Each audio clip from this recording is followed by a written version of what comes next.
I think one of the biggest priorities for the Chamber in the upcoming legislative session is going to be trying to help the legislature figure out the solutions to the budget challenges that the state is facing.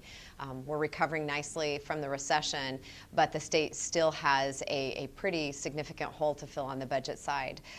There's less revenues than was forecasted, and there is the potential to have to pay more in education funding because of a lawsuit.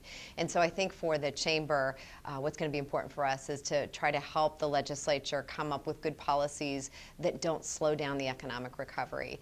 I think in the legislative arena, the business community had a really successful year in 2014, primarily in protecting some of the wins that we'd gotten in years past, both the tax reforms and protecting the Medicare expansion. So there are several things that we can look to in terms of things that the Chamber was instrumental in helping protect and preserve for the business community.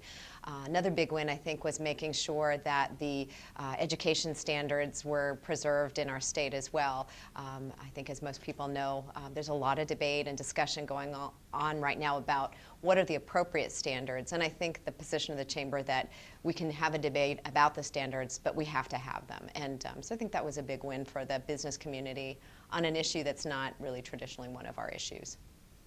The one thing that we all have in common as businesses is that government takes an interest in what we do. So it's important, no matter what your line of business is, if you want to be successful and you want your business to be profitable, you have to care about the policy issues. And a chamber organization like the Greater Phoenix Chamber of Commerce creates an opportunity for businesses to be able to engage in that dialogue and be able to influence outcomes. And so that would be my recommendation to anybody who wants to be sure that they can continue to be prosperous and grow.